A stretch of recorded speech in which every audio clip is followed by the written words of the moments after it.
Municipal commissioner Dilip Kumar గారికి, అలాగే నా మిత్రుడు పిఆర్టీ అధ్యక్షుడు మోహన్ రెడ్డి గారికి, అలాగే ఎల్లారెడ్డి మున్సిపల్ కమిషనర్ మహేష్ గారికి, మా మాజీ కార్పొరేటర్లు రాజేష్ గారు, అరుణ్ గారికి, అలాగే వేదికను అలంకరించిన రాజేంద్ర కుమార్ గారి సతీమణి, వారి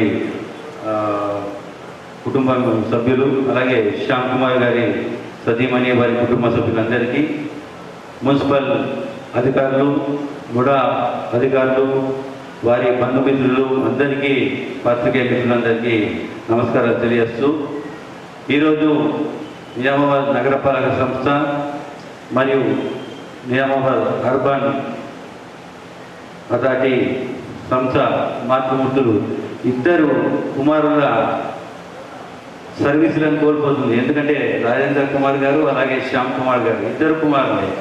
వారు మాతృమూర్తులైన సంస్థ వారి సర్వీసును ఈరోజు నుంచి కోల్పోతున్నందుకు చాలా బాధగా ఉంది.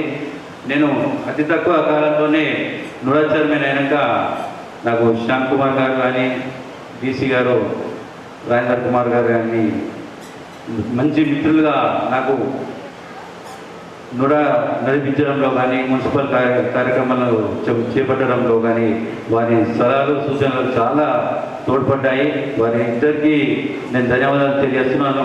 కానీ అతి తక్కువ కాలంలోనే ఇద్దరు మంచి మిత్రులను కోల్పోయినందుకుగా నేను చాలా బాధగా ఉన్నది ఈరోజు.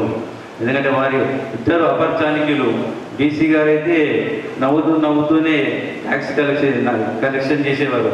నాకు కూడా చాలా ఒక అనుభవం ఏంటంటే, పైన మార్నింగ్ ఫోన్ చేసి, సార్ ట్యాక్స్ రిబేట్ ఇచ్చారు, మీరు మీ పార్టీది కూడా ఆఫీస్ది కూడా చాలా పెండింగ్ ఉంది, మన మార్గదర్శకులు ఉండాలి కాబట్టి మీరు ముందుగా డైరెక్ట్గా కట్టేస్తే మీ పేరు పేపర్లో వేసి మీ దగ్గర నుంచి వసూలు చేసామని చెప్పి ఇంకా చాలా వసూలు అవుతాయి అని చెప్పి అంత సన్నిహితంగా, అంటే ట్యాక్స్ వసూలు ముక్కుసూటిగా వెళ్ళే వ్యక్తి మన డీసీ గారు. అలాగే టౌన్ ప్లానింగ్లో కూడా శ్యామ్ గారు కూడా చాలా ముక్కుసూటిగా వెళ్తూ ఆయన నాకు చాలా మంచి విషయాలు, ఇక్కడ టౌన్ ప్లానింగ్ ఎలా చేయాలని నుడా నిర్వహణలో నాకు బాధ్యతలు ఎలా ఉంటాయి ఏంటి అని మొత్తం ఆయన బోధించేందుకు ఇద్దరికి కూడా ధన్యవాదాలు తెలియజేస్తూ, అలాగే వారి కుటుంబ సభ్యులు మాట్లాడుతున్నారు.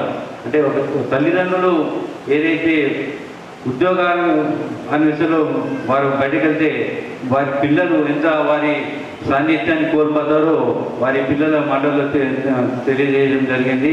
ఇక్కడ నుండి మన శ్యామ్ గారు కానీ, మన రాజేంద్ర కుమార్ గారు కానీ పిల్లలతో కలిసి చాలా చక్కగా మీ శేష జీవితాన్ని గడపాలని చెప్పి కోరుతూ, వారి కుటుంబ సభ్యులకు కూడా వీరిద్దరూ ఎన్నో ఏళ్ళుగా పదవిలో ఉంటూ కుటుంబాన్ని కూడా మర్చిపోయేంతగా ప్రజలకు సేవ చేశారు. నగరపాలక సంస్థలు కానీ వివిధ చోట్ల వారు చేసిన ఎక్కడైనా వేరే ప్రదేశాలలో. కాబట్టి ఇక్కడ నుంచి అయినా వారికి శేష జీవితాన్ని ఆనందంగా మీకు ఇవ్వాలని చెప్పి మీరు ఇద్దరి కుటుంబ సభ్యులను మేము కోరుకుంటూ నాకు ఇచ్చిన అవకాశానికి కమిషనర్ గారికి ధన్యవాదాలు తెలియజేస్తూ ముగిస్తున్నాను.